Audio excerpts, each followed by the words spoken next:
Hello, hello. Welcome, ladies, gentlemen, and Night Valiants, to that 6+++ show, State of Play. We're talking all things Imperial Knights today.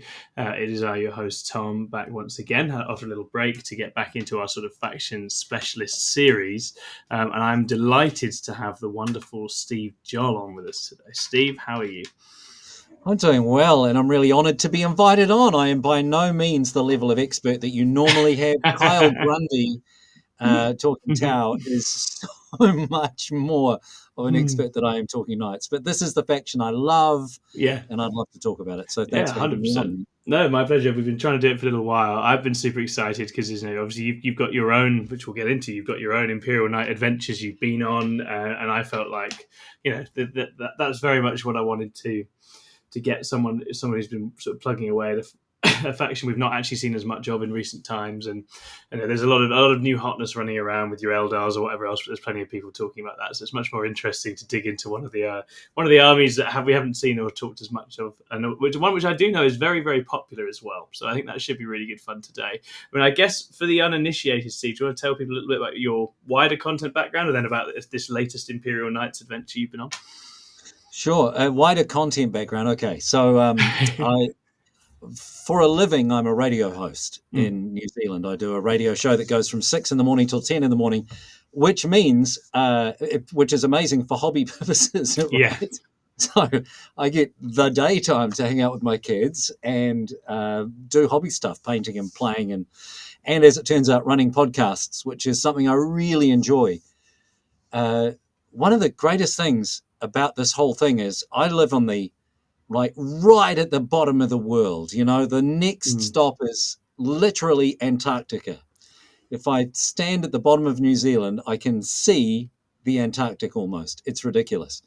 And the rest of the 40K playing world is Europe and the United States, which is a very long way away. But by the magic of the internet and TTS and everything else, I get to meet all these amazing people. Very early on, I got to know Nick Nanavati. So he was just starting up the Art of War podcast. And I reached out and said, I really enjoyed it. I've got a radio background. If he was at all interested in me helping out at no cost, just improve some of the formatic elements of it, then, just hit me up and I'll help where I can. And he kind of came back and said, I would love that, which was a surprise because a lot of people tell you to just piss off when you offer help. Yeah. They're like, hey, I'm fine. I know what I'm doing. Nick reached out. And so I ended up helping out, hosting that from time to time, starting my own podcast series, which was just interviewing people, which was the best thing, like getting to know Richard Siegler and John Lennon in the States, and then some amazing UK players, people in Europe, around the world, Australia, just everywhere. It was so cool. And people seem to like it, which was really, really also good. Some great content. I think it brings all that experience of your day job to the sphere of 40K content, right? Having that very studied and very mature way of doing interviews, and but also a really nice eye for detail. So I think it was a good treat. It's always my favorite thing on the rotation, I think. Oh, thank you, mate. Unfortunately, it's not happening anymore. So I've moved into 40K by Night, Yes. which is a very night-specific podcast with quite an illustrious, as it turned out, group of people. So I interviewed Stig from Tabletop Tactics, which people are probably familiar with that channel. Yeah. Interviewed Stig for the old podcast, and he and I kind of stayed in touch. And what a lovely man. And so I mentioned to him about, wanting to start up a Knights podcast. And he got in touch and said, I just can't get that out of my head. I really want to be involved somehow.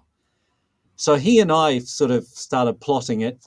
And then I reached out to Brian Jones, who, again, I had spoken to for the previous podcast. Brian Jones has previously been the number one ITC Knights player in the world. He's on the Art of War roster. He does coaching. And again, just a super nice guy. And Tom, you know this from talking to people around the world as well. The people in this hobby almost invariably are incredibly nice people. Yeah. Anyone you get to chatting to, it just is, people are lovely. Yeah. So I mentioned it to him and he was keen to come on board, as and when he was able, not every time, but quite often. And then we lucked into a guy named Reese Darville who was on as a guest and just was keen to come back and be part of it. Now, Reese is an English player who last year was the number one player in the ITC and has had a great run Yes. at events. And so he's a regular guest as well. So we've got these expert guests on to answer questions. We've got a really amazing Discord going, a bit of a Patreon going.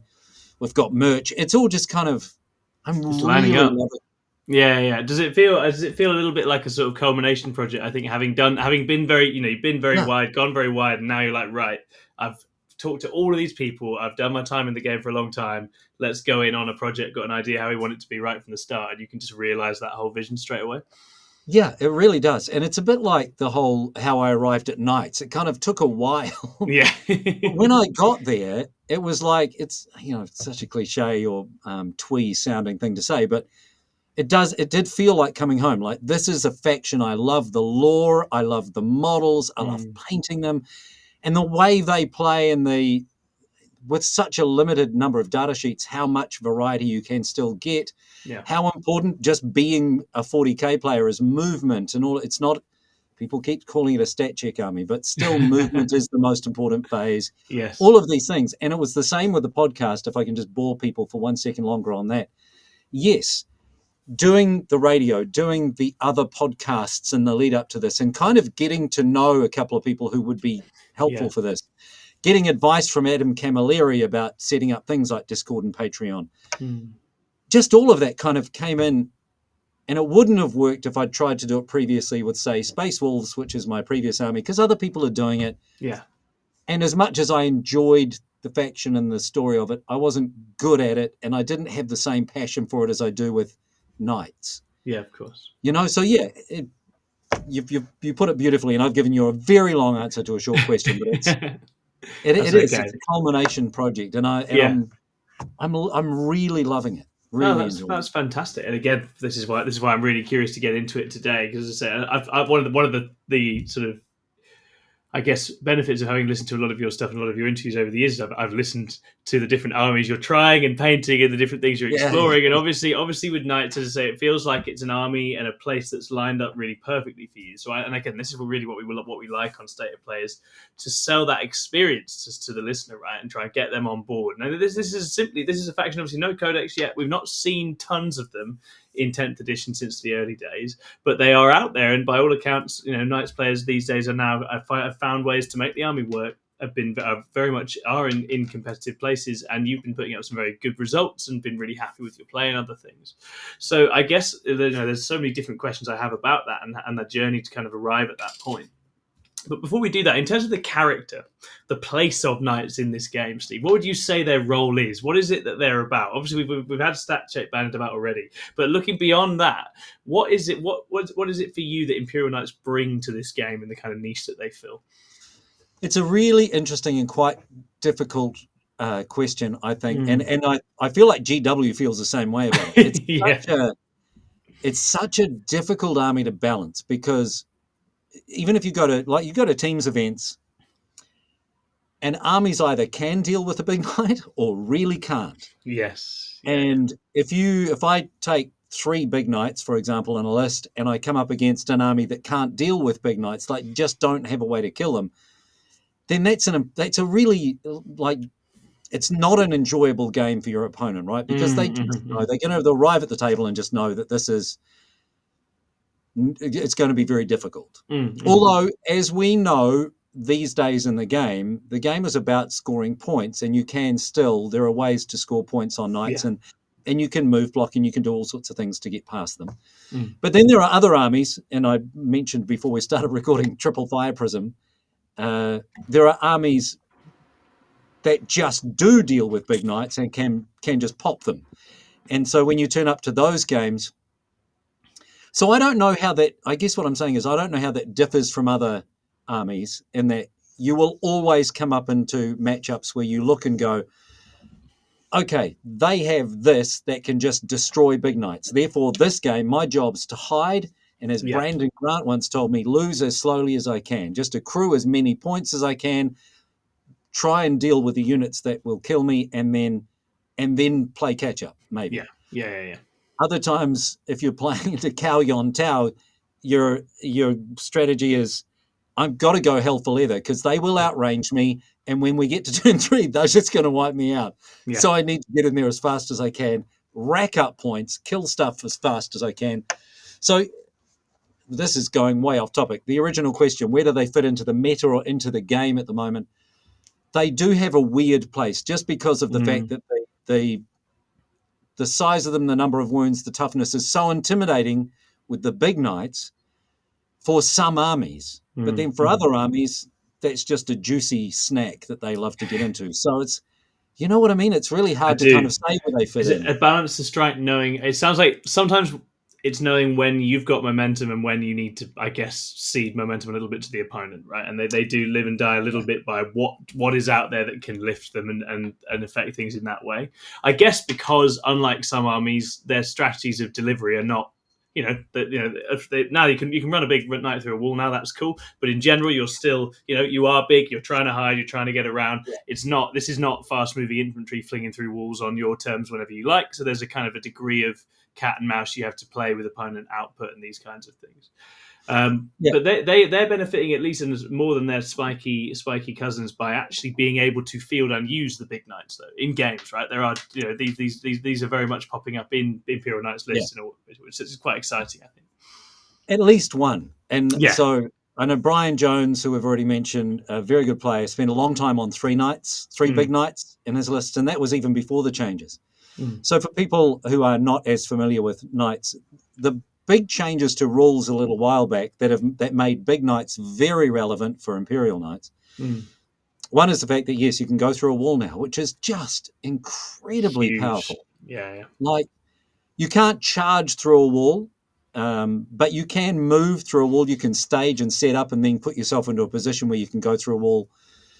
You can fall back through a wall, which is just so funny Oh, when that's great. you know what I mean. You've got a giant knight with his back up against a wall that's been locked in out the front and can't go forwards, and he just steps back through the wall.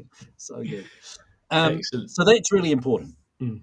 It does mean you have to roll a dice and on a one you're battle shocked, which the way 40k works is that only happens when you really need it to not happen.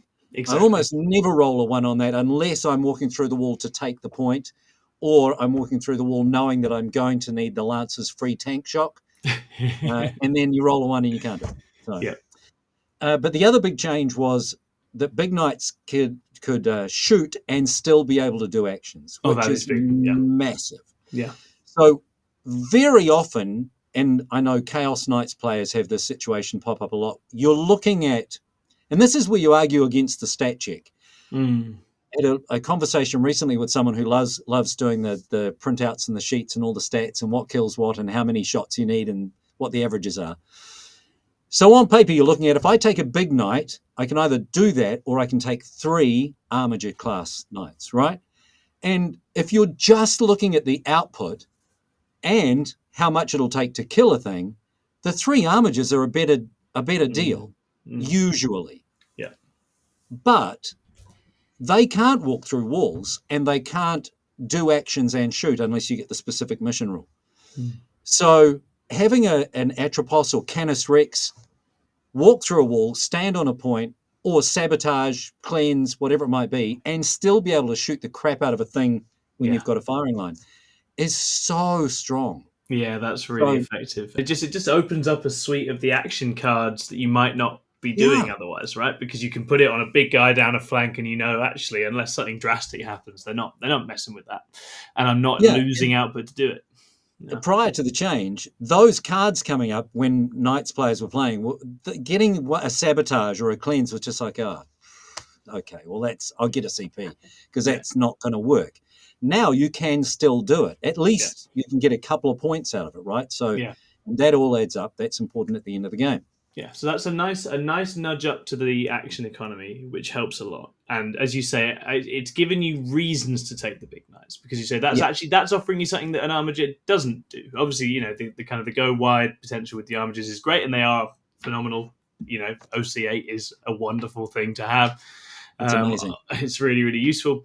But I think being able to have something that, as you say, can really project threat from behind a certain point in a way that one or two armigers is not going to do feels Yeah, incredibly, incredibly effective, right? yeah, So and that's quite that's. exciting.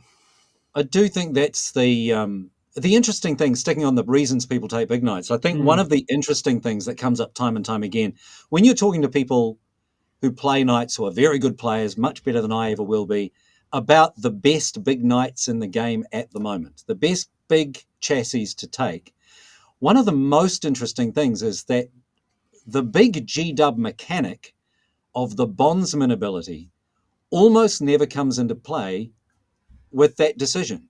yeah. So the knights that have the best bondsman ability, and for people listening again who are not familiar, a big knight can buff a baby knight, one of the armiger class knights. And it works in the lore. It's beautiful the way it all kind of lines up with the storybooks. So a big knight can say can give an ability to a bondsman, can improve their ability to do something. A Mm, crusader, for example, can give a bondsman ability to one armiger knight that they will be +1 to their ballistic skill. mm, So they're mm, now usually hitting on twos, right? Which is mm, amazing. mm. But no one takes a Crusader because it's too expensive. The Castigator, which is a Cerastus class knight, it maybe got the best bondsman ability ever. It can help with a Helverin class armiger. It can give it sixes sustained hits. So it can get sustained hits and +1 AP, which is the big problem for Helverins.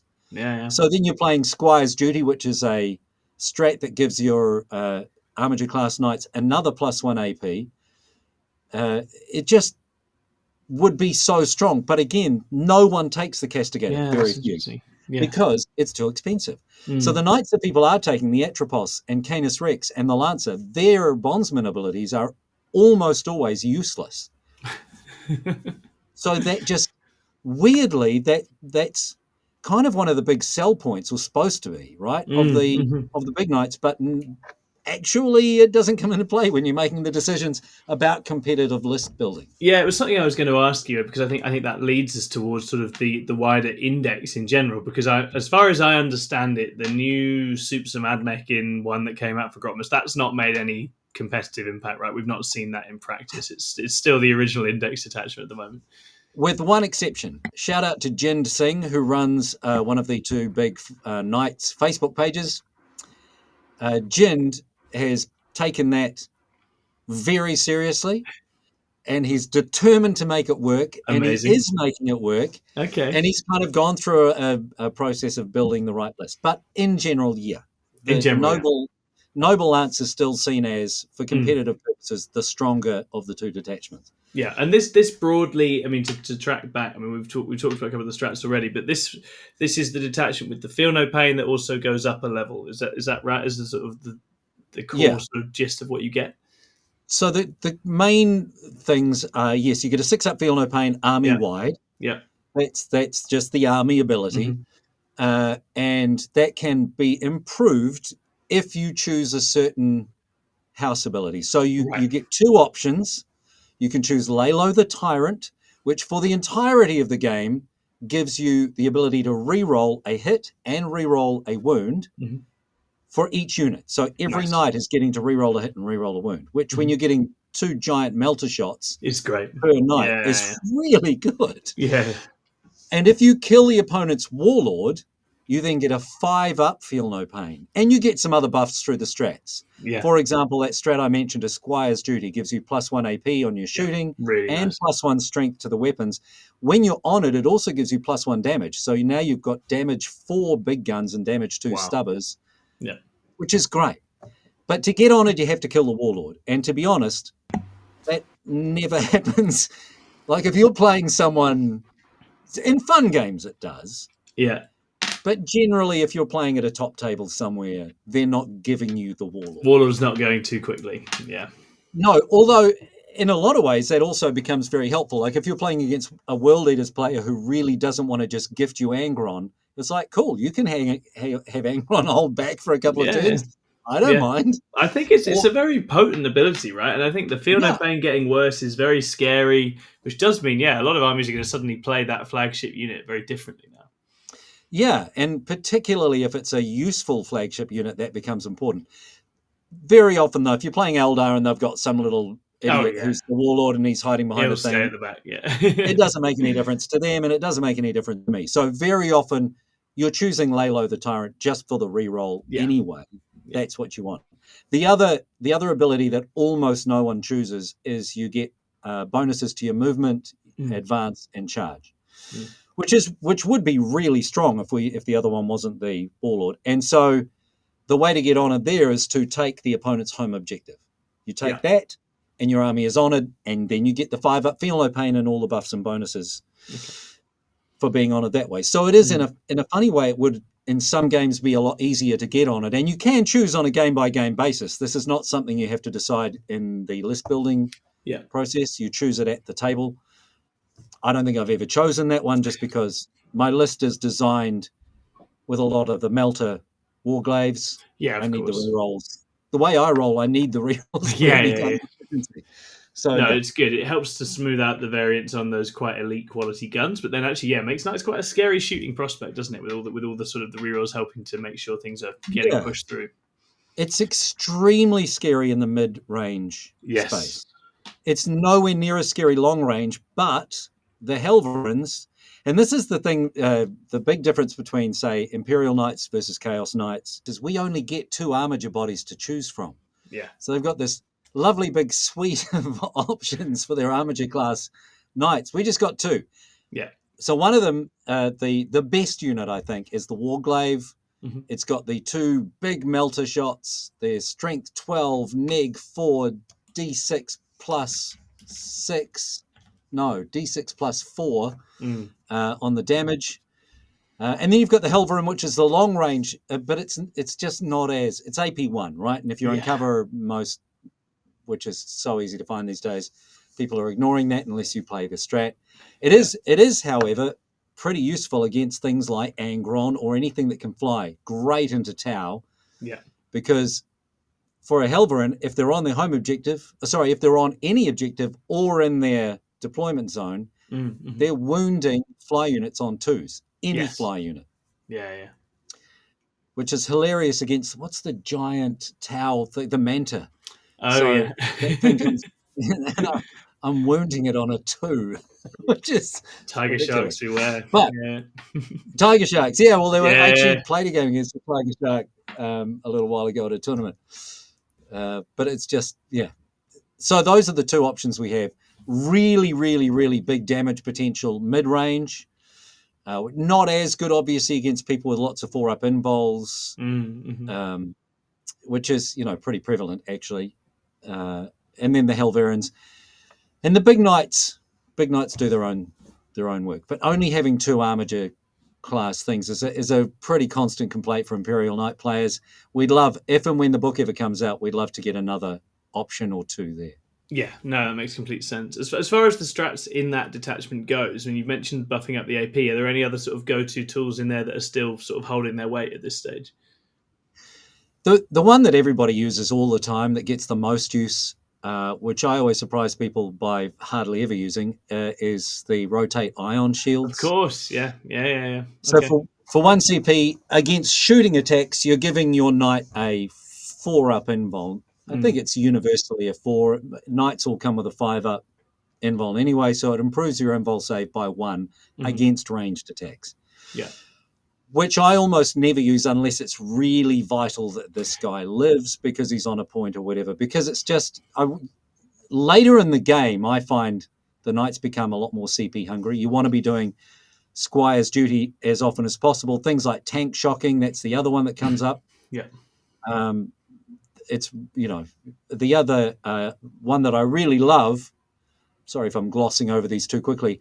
No, But that's the good. other one that I love, but it's 2 CP unless you're Canis Rex, he can do it for 1, is Shoulder the Burden. Right, okay. So again, it depends what you're playing against, but there are some break points here. Shoulder the Burden for 2 CP gives usually a big knight, any knight, but you probably wouldn't waste it on the little ones.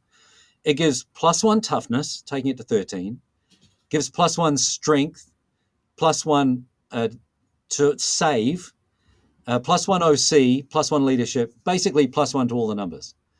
+1 to save is really Yeah, strong. that's nice. If Yeah. you've got a knight that is toughness 12, 25 wounds or 22 wounds, depending on what it is, 6-up feel no pain, it's normally saving on a 3-up, but now a 2-up that you can give a 4-up invul to in shooting.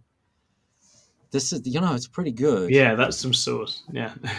in certain matchups. Like sometimes the T13 doesn't make a difference. If you've got Abaddon or someone punching you in the face with a strength 14 weapon, then it doesn't really matter.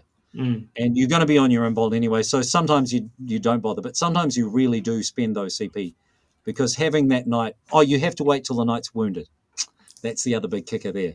Yeah. So, assuming your knight's lost a couple of wounds and it's worth doing, then you do it. Okay. Yeah. All right. So, there's a few tools in there, but it sounds like maybe being disciplined with them is actually quite important, and sort of not just using them willy nilly and making sure you've got that bed of resources for later. So, and people have different play styles, right? So it's taken me a long time to figure this out, but my play style is a little more cagey and reactive and responsive. That's how I get the best results. If I'm too aggressive, I lose. It just happens. And as it works out, that's actually also the best way to play with things like a Lancer. So the Knight Lancer is a great combat option. The shooting is fine against T3 bodies, relatively inconsequential. But in combat, this thing is amazing. And it moves 14 inches. Wow. Through a wall. Yeah. So you've got a unit that can move 14 through a wall, T12, 25 wounds with a 4-up invuln all the time. So in combat as well. Yeah. So suddenly you've got this really tanky, durable option. And the way when you first start playing Knights, the way you use a Lancer is you throw it into the middle of the field and say, see if you can kill it. And you find out really quickly that lots of armies can. Yeah. They're often quite relieved to get the opportunity to try while they've still got all their stuff, Yeah, that's it. Yeah, Let's give your whole army the opportunity to kill this. Oh, wait, it worked. All right. So the best way to play with a Lancer or an Atropos or any of the big knights that are pretty good punching units is actually to stage with them, right? You guys who are good players all know this, but people who are newer to knights or newer to the game, you get all enthusiastic about what this thing can do. And sometimes you just fall for bait. A friend of mine I was playing had the, what's the big nurgle, greater demon with the giant belly? Yeah, great unclean one. Great unclean one, 4-up invul, 4-up feel no pain, puts him out in the open. That's his warlord. I'm like, if I can kill that, I get a 5-up feel no pain for my whole army. So I throw the Lancer downfield. Lancer fails to kill it. I don't get my 5-up invul. Then Lancer gets shot and punched with everything, dies. Yeah. Okay. So that's you won't be the first to get got by that guy, though. You won't be the last. I hate him. I absolutely hate him. So this is the thing I've had to learn, and this came up in a game recently that got a bit of talk around the place when I made it to a final and played Imperial Agents in the final. We were playing on not Dawn of War, but the one that has a dog leg. It's the hamburger edges. The hot dog board edges, but with a dog leg. Yeah. Or whatever that's called. Sweeping engagement, I think. I think so, yeah. And we were also playing Terraform. So I had this great idea. I didn't think he had anything that could really do that much damage. Boy, did I find out I was wrong. But my great idea was I'm going to throw everything forward if I get first turn and terraform the crap out of everything and hope to hold on. Big mistake. Because I was playing one big knight and everything else was little knights, which, in case you've missed the newsflash here, can get wrapped and trapped. Yeah. Right? He's got 80 bodies and a few tanks. 30 of those bodies are subductors with 4-up invols. 10 of those bodies are a Deathwatch kill team. And then the rest is just, Imperial Navy, whatever. Yeah.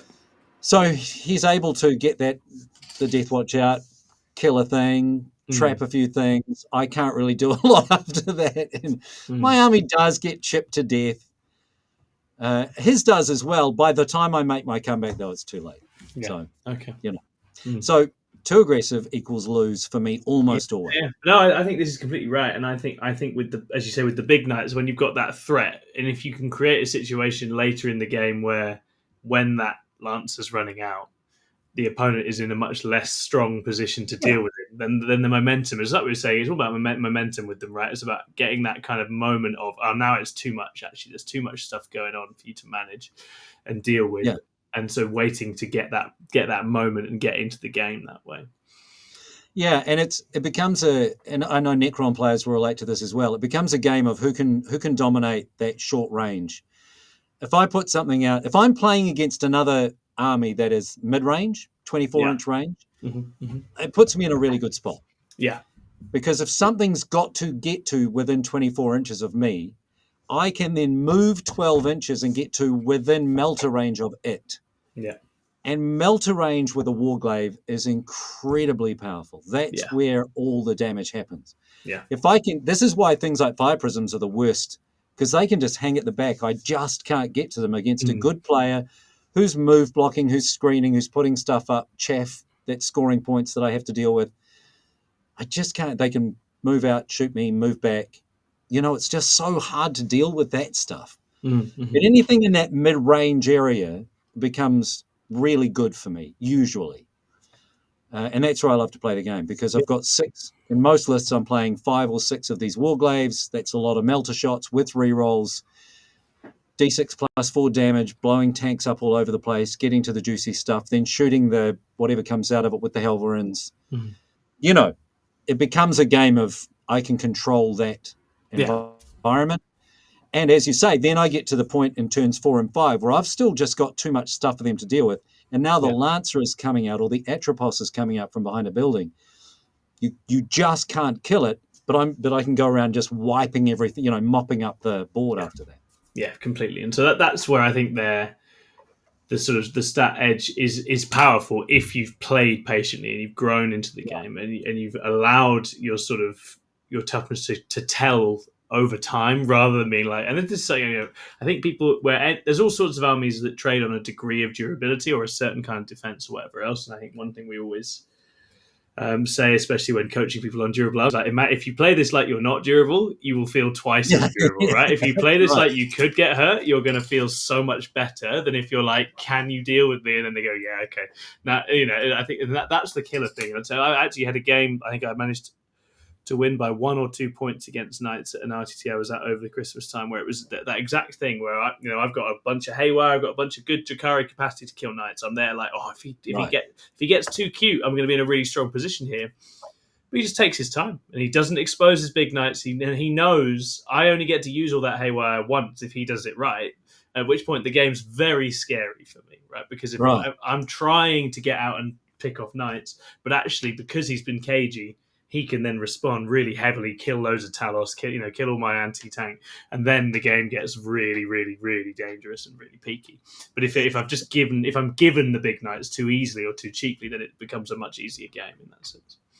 Yeah, and the other thing with the Drukhari is, if I'm playing against Drukhari, for example, then that's where something like the Helverin actually is really good. It's amazing, yeah. So you've got lots of stuff that flies, all your pirate ships. Have fly, and they'll go down to a Helverin because the damage adds up really fast against those units. What are they? 10 wounds. Yeah, they melt to Helverins. Yeah, the Raiders and Venoms get absolutely shredded.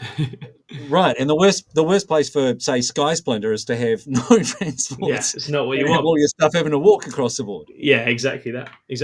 As far as the detachment, are there any of the enhancements that you swear by? I know there were a few quite interesting ones when it dropped, but I'm not sure where in the sort of economizing with Knights we're at the moment, whether they're making the cut or not. Yeah, there are two really good ones, and one that is 15 points, so you take it if you have to do 15 points. Okay. Right? Which is, I think every book has one that's 10 or 15 points. You're like, well, I've got a spare 10, I might as well. You never know. And surprisingly, it does come up like reasonably regularly. So the go-to for me, and again, it depends on what you're taking exactly, what your list is, how many units, because there's a lot of debate about, whether you take 1 or 2 or 3 big Knights, and then after that, how many of the smaller Knights, and then you've got the assassins or whatever else that you're allying into it with Noble Knights, because you can take, Sisters units or Death Watch units or Terminators, and you can take Immolators, and which is very popular at the moment, the Immolator Sisters combo to sticky objectives and to pick a unit and basically stop it getting cover, so then the Helverins become stronger. That's for later in the program. But Depending on what you're doing, the two go-tos for me are Mysterious Guardian, which Yep, gives one of your big knights the ability to, it gives it the deep strike keyword, the deep strike ability. And once per game, you can take it off the board at the end of your opponent's turn and bring it back in your movement phase, at the that's end of your very movement phase. nice. Yeah, very nice. The great thing about it is I almost never actually use it. Yeah, But if I'm playing you with your Drukari and I tell you I can use it and I have got it, man, you have to be careful, yeah, right? You have to at least take it into consideration in your movement phase that you're yeah, going to have to screen out. Screening out a big knight is not that hard. Perhaps Drukari is a bad example because you've got the units that can do it. But if I'm playing, say, Custodes or the Mirror yeah, Match yeah, yeah, or Grey Knights or even Space Marines that don't have just chaff, crap, throwaway units to just go and screen a corner, suddenly it becomes really scary for them. yeah, yeah. And again, it's one of those you've got to pick your moments. An errant with this, a knight errant with this is a very popular choice as well. The knight Mm. errant is a Questoris knight, and its weapon is the super melter. Again, 24-inch range. So if you can pick a thing up and bring it back down, it gets +1 to hit against the closest unit. Yeah, Hitting on twos, wounding usually on twos because it's a super strong, at worst threes, with a reroll, and the damage is d6 +6. yeah, So now you're just mincing stuff with the errant, yeah, and it can deep strike. So yeah, it's like anywhere on the board. It doesn't just have to come in from the sides, right? So yeah, Mysterious Guardian is a big one. yeah. That's a real. That keeps people honest, doesn't it? Big time. Yeah. Big time. And the other one I like a lot, especially since the Armiger units went down in points, and you're actually able to now, you can take a list with, say, two big knights and then just Armigers, and you're not bringing any allies in. So Mm-hmm. the usefulness of the allies, say you can bring in Voids, what am I thinking of? Voidsmen at arms. Yeah, the little idiot Just, guys from Imperial just Agents. Yeah, yeah, 75 points. This is a unit or a navigator. You bring a unit on to just hold your home, if that's important, or come on and score points. So if you're not bringing units like that, the 30-point enhancement, Banner of Macarius Triumphant, I love the names of these great things, name. Yeah. is essentially sticky objectives. So you put that on Okay. a Okay. Yeah. Knight Lancer can move 14. I'm stickying this, and then because I don't want to come out and be too aggressive, I'm going to go over and sticky that next. Yeah. And then, and again, this is, if you'll forgive me for ranting for a second, this is something that you make the mistake of when you're playing, when you just start out with knights, and I'm sure, Tom, you'll agree that this is a mistake people make in other armies, is the sticky objective thing. People think, oh, I can sticky my home objective and then charge into the middle and go nuts.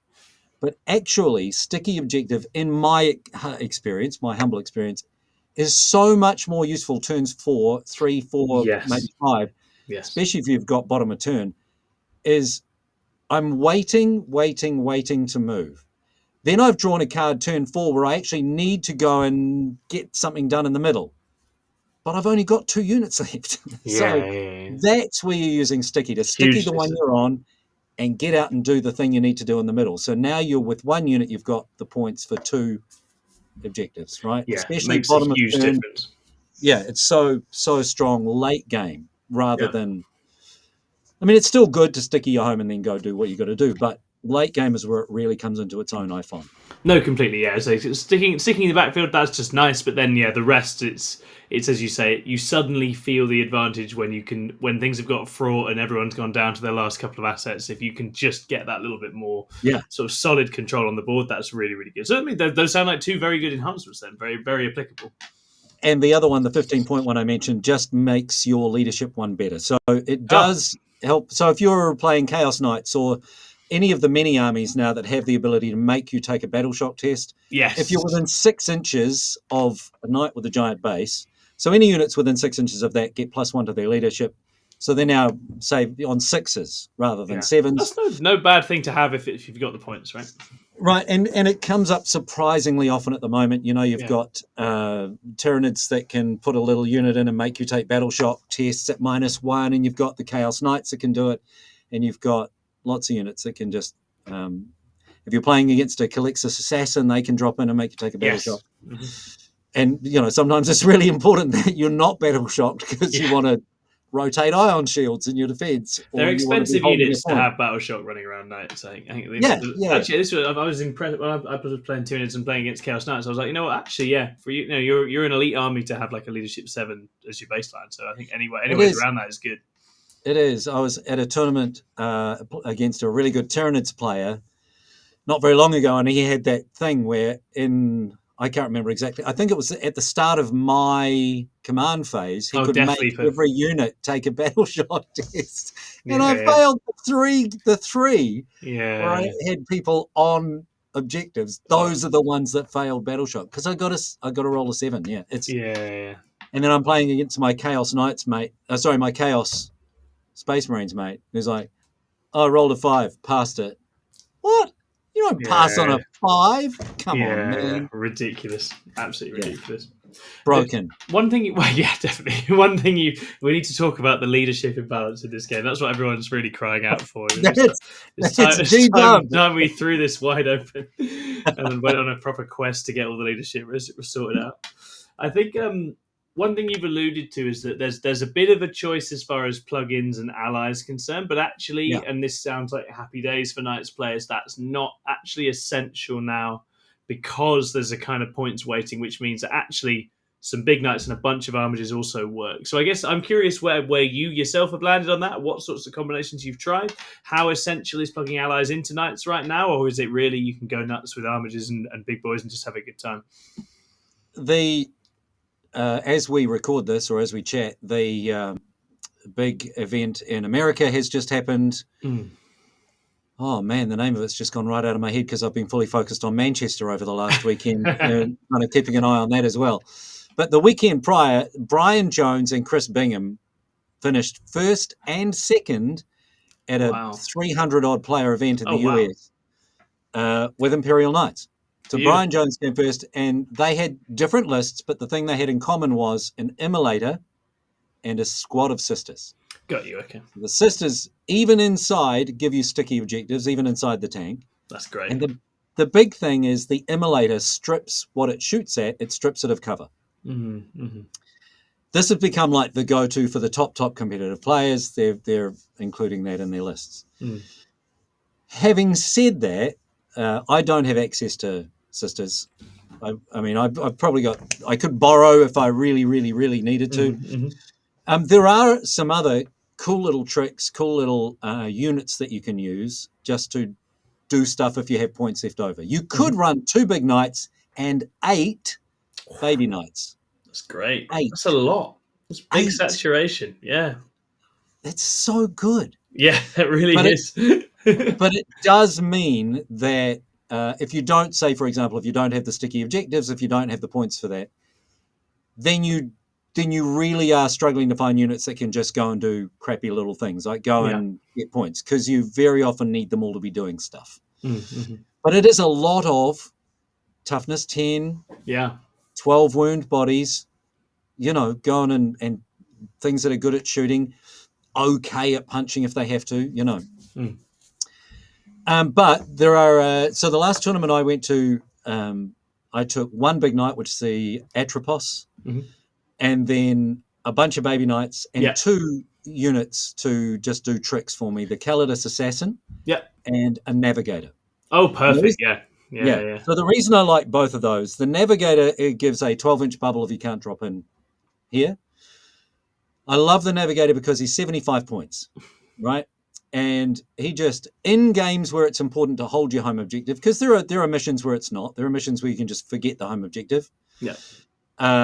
He would stand on my home objective and Mm-hmm. make it very difficult for armies with fancy 6-inch drop-ins or whatever else, Mm. or even just the ability to uppy downy, which is, as a Knights player, that's the thing I have the trouble against the most. Yeah. Grey Knights, Demons, whatever it is, it can just take units up and bring them back down again. Necrons, that's the thing that stuffs me. The Yeah. Navigator, for 75 points, just stands on my home objective and says, you can't do that. And if I keep a couple of Helverins, which have 48-inch shooting range, not too far away from that 12-inch bubble, then Mm-hmm. it's real easy to just keep my whole deployment zone pretty much locked out. Yeah. So he's great. In games where you're playing against someone that has really good, no line of sight shooting, the navigator doesn't start on the board. He just comes on and gets me containment. For 75 points, it becomes an action marker. The Calidus Assassin has, for 100 points, and everybody knows this, everybody knows what she does now. She has uppy downy, so she can go and get you behind enemy lines when you need it. She can go and get containment when you need it. She can go into the middle of the board when you need it. She can do all of that. That's great. Even more important, if she hangs around in the right place and a unit charges into a knight, she can make that unit not be able to use its +1 to wound, +1 to whatever against your knight unit. Yeah. So many armies have the ability to +1 to wound, and it's vital to them to be able to bring down a big knight. So if they can't do it, the maths changes. Yeah, that's huge. Might say playing GSC would go, not being able to access the +1 to wound on tap would be huge. Absolutely huge in that matchup. Yeah. Now, that doesn't mean you kind of got to keep it within 12 inches of the action. Potentially, you've got to be pretty careful.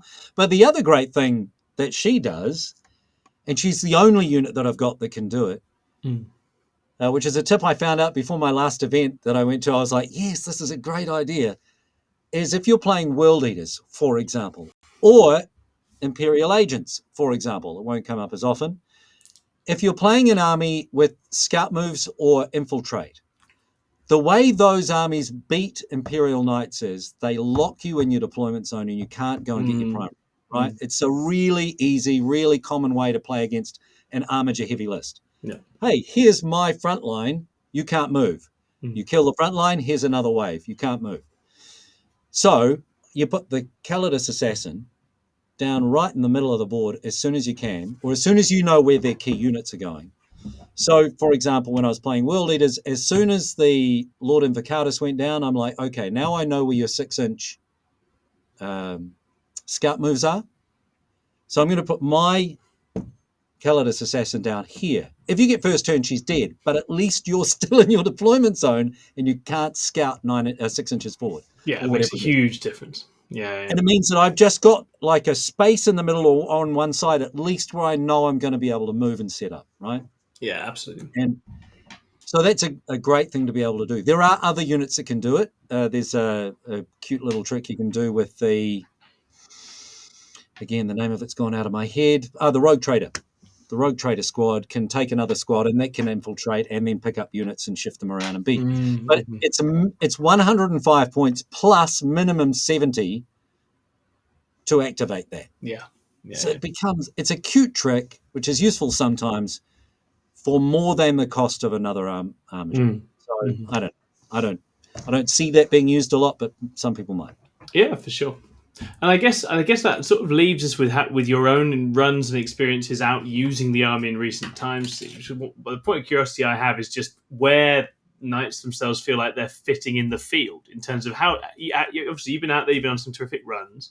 Does it feel like you've got the flex and the options to get through a wide range of different matchups at the moment? And does it feel sometimes as well like people aren't actually as tooled up for something like knights in the wider field too? Is that playing into your hands? Would you say? Yes and yes. So I do feel like, and again, we've got such a limited number of data sheets, which is probably the number one complaint of Imperial Knights players. Yes, the assassins are great, but there are an awful lot of players who are big fans of the lore, and what we love about knights is the knights, right? Yeah. So a lot of players, and I'm one of them, I'll take my assassins because I feel like I'm a competitive player as well and I want to do well. But I don't love it. I'd rather be able to take something that was lore appropriate. Yeah. So if the AdMech detachment was better, that would be the way to go. Anyway, the answer to your question is yes. I feel like for an army with limited data sheets, we do have, if we play it right, the tools to deal with pretty much anything. Yeah. The one thing we probably have a weakness against is just hordes. Right. Okay. We don't have a really great answer to horde armies.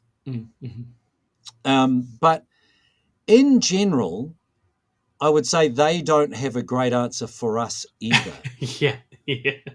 Right? So if we play it right, and in general, what you're going to find is the horde armies will send out waves. So you're probably not having to kill all 300 bodies at once.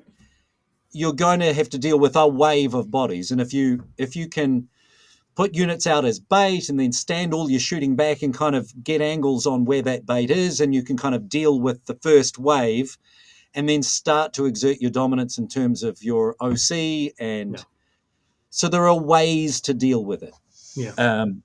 But yeah, that's probably the trickiest played. GSC would be the biggest nightmare. Like GSC is I think the hardest army to play against.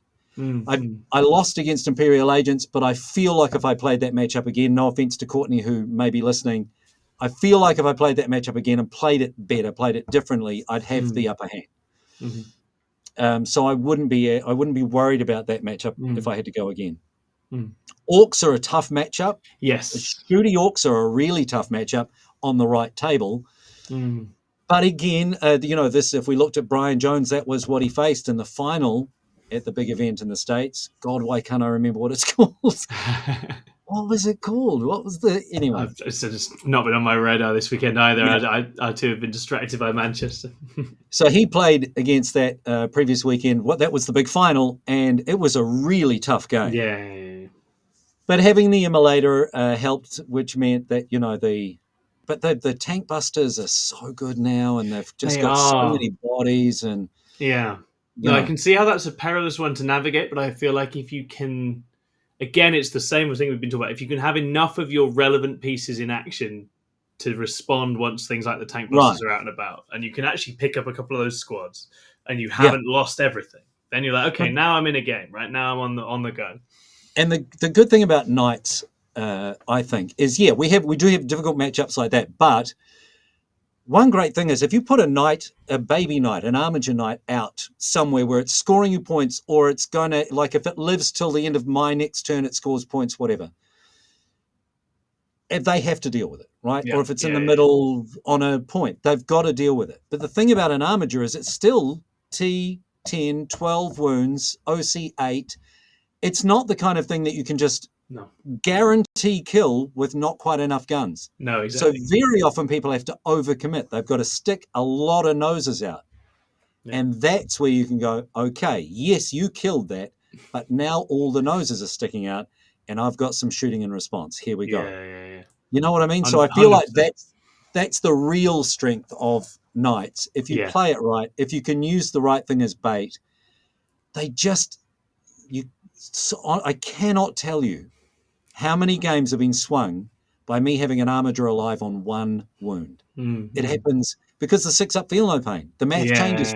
It's very hard to know what damage you're going to do to something like that, right? It's really, really peaky. A D6 plus 6 gun, or a flat D6 in some cases gun, you get 2 through. Okay, cool. I've rolled 3 feel no pains or 2 feel no pains. It's still alive. And your tough shooting does nothing. So now you've got to shoot the other thing at it. Luckily, you've stuck both the noses out, but then I get to bring my Atropos out, and then whatever you stuck out, and that's again, it sounds really oversimplistic, and very often that doesn't work. But man, so often it does, where they have to come out to kill the thing because it's really hard to kill. So they've got to make sure of it. And you've got such OC on tap as well that the mission is not getting won until you clear them off the points. So the big play in Knights is actually clapback. Bait something out, and then just the clapback has to be really hard. But you can do that also where you can just hopefully play the angles, not put yourself in too much harm's way, because it's just about trying to work the range is the biggest thing. Draw a couple of things out, and very often the things you're drawing out, because all of your army is the same profile. What I'm drawing out is the thing that is the most dangerous to me. Exactly. And if I can kill that, most armies will have 1 or 2 or maybe 3 things that can easily kill Knights. But once they're gone, that army can't do a damn thing about what I got. That's when it snowballs, right? Yeah. That's Especially good. Since all my profiles are the same. So then it becomes a matter of, are you taking 1 big, 2 big, 3 bigs, and then how many armigers do you fit in? Since the points drop, a lot more people are taking a lot more armigers. Yeah. And once you've And what I found is once I've had that experience of taking one big knight and a whole ton of baby knights, it's so hard to go back the other way because Yeah, anything else, like now I put two bigs in and I'm like, oh, I don't have enough. I don't have enough baby knights. Don't have enough bodies. yeah. Yeah, it's tough. It's a tough balance to strike. But at least to say we can take consolation in the fact that the big knights are making it into lists. That's the main thing. We've got them involved. Yeah. That's Yeah. And that's why we play the knights, right? That's why knights players get involved in the army, is because we just love those giant 100%. things stomping around and moving Yeah, fast, absolutely. and for any opponent really, having one or two or three of them on the table opposite is terrifying. Like Yeah, it's a big deal. it legitimately is. Yeah, exactly. The first couple of times you play against it, it's a completely different experience, which is really, really I cool. I hear guys like you, top players in the world, very often referring to making the other player have to make hard decisions, and I feel like turning up with a knight, right? That's what you're doing immediately. 100%. You're forcing the player opposite you to go, okay, do I deal with that or do I deal with the armigers? Yeah, Which which is my priority? That thing can just stick its head out and kill stuff, but the armigers are the ones running around scoring the points. Do I take away the little bodies more easily, or do I really focus down the big guy? And that's kind of the question that everybody asks as they walk up to the table when they're facing a knight's army, right? yeah, absolutely. No, it's a very interesting time for it, as I say, because you have so much more control over how you apply your big knights now into battle, and because of the width of all the armigers that you've got. And as you say, I think a lot of the, I guess what we'd call the premier shooting armies in the game right now, aren't actually packing tons and tons of anti-tank. Like they have some good shooting units. Things like Right. tank busters are a great example, right? They shoot so hard that a lot of armies are like, okay, well, I'm not going to bother too much with tanks because tank busters will just pick them up. But for an army where you are a full mech skew, that's actually, okay, yes, you've got some great activations for your tank busters or your flash kits or whatever, but then I'm going to pick them up in return, and actually it's much harder for you to keep doing that, right? And keep, as long as you Yeah. avoid losing the critical pieces, then you'll So win the game. orcs are so strong at the moment. The tactical brigade is really good, and Mm, everybody, and so you're going to see that. So people have to take that into consideration. yeah, You probably, up until Brian and Chris doing super well and Restarble playing well, and you probably are not going into most tournaments thinking, "Oh my God, how do I deal with knights?" yeah, You're thinking about Eldar, and you're yeah, thinking about tactical brigade and maybe guard. yeah. And one of the big things about all of those is you're having to think about how to deal with all the scions and the little Lots of the bodies. Yeah, the burner boys and the whatever other stupid names mm. orcs have for their units. And they're called. Don't get me wrong, cool names. I love orcs. If I had the patience to paint them, I would have an orc army. But so that I feel like that gives knights the advantage in that yes, orcs have tank busters, but probably two units of yeah, them, yeah, yeah, yeah, maybe three if you're going into a mech heavy meta, right? yeah, You might take three units. Now, will one unit of tank busters kill a baby knight guaranteed? Maybe, probably, yeah, right? yeah. But It's not far off. but to make it guaranteed, will you put two units out in Yeah, harm's yeah, way? yeah, So yeah, then you're getting into a situation of I could probably kill those two units in return, and then you've only got one left that can do any yeah, damage yeah, to my yeah, yeah. army. Now Exactly. all the combat is really good, and you've got once you call the war, then it's a whole different game, and so there are still lots of things that can bring a knight down. Don't get me wrong, but if you can deal with those things quickly Mm. and put yourself in good positions to clap back or make it really unappealing for them to charge your big knight, whatever it is, you're in a better spot. I don't know. Yeah. I'm talking out my ass because No, I'm not it's a not. great player, but this This is is exactly what I've been seeing with it, and I think it completely adds up because we've seen an undeniable creeping up of knights and their fortunes, and I think right. it's exactly that, as you say. They're not the big bad. They're not the thing that we're super focused on, but they're an army that has very good shooting and a lot of big tough bodies. And if you are not able to come out the right side of the sort of almost the pattern of, I guess, getting rid of the knights, then you're in trouble. And there's a lot of Yeah. armies that aren't in the position to take advantage there. So no, that's very exciting. That's what we want to hear. And then obviously, fingers crossed, we can hope for some new rules and some new ways to get excited about them in the not too distant future as well. Yeah, that'd be Should be nice. very. That'd be nice. In every single Discord and every single chat and every single Facebook page dedicated to knights, the big thing everybody keeps asking is, what do you think we'll get in the book? What do we want in the book? What is the wish list? But It's so hard to wish list with GW. Like We'll just kind of an take what we got. imperial carnivore. That's what you want. Some sort of incredibly fast, stabby imperial knight. That'd be great. We do want an Imperial Carnival, Yeah, and we want like the ability to take a like a chain cannon or like a yeah. something that gives you lots of shots. Bit Or of chaff clearance. Yeah. I think the thing, you know what? Funnily enough, I think, and I'm sorry if I'm going on. I know No, not probably, at all. All good. but the thing that I think a lot of people would really love, surprisingly, is house um, support, like small Yes. bodies, like the Yeah. Agnet thing, but more sort of house specific. Yes, some pageantry. Loyal. Yeah. Yeah. Loyalist troops that can that are part of your house that can support and do stuff Yeah, and that be would cool. actually be awesome. Like if it was Yeah, a really cool. kit where you could make a couple of different types of squires or whatever else, that would be really fun. Yeah. And they Yeah. don't have to do very much. They just have to traipse along and maybe repair the knight or get some points for Yeah. doing silly things, whatever. Yeah, no, But that that'd could be be good. fun, right? Something lore appropriate. Absolutely. No, fantastic. All right, Steve, this has been really eye-opening and very enjoyable to actually talk around the big stompy robots with you. Where just to remind people, where can they go and find your new venture and learn even more about Imperial Knights? Well, that's a great thing. The people I have on are much more knowledgeable than I am, so that's even better. If you go to the easiest way is just 40kbynight.com.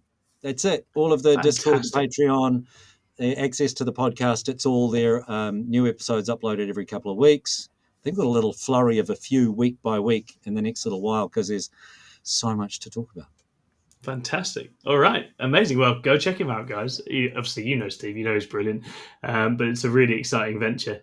So get out there and support it. That's it for State of Play for this time. We'll be back again soon. I don't know what we'll do.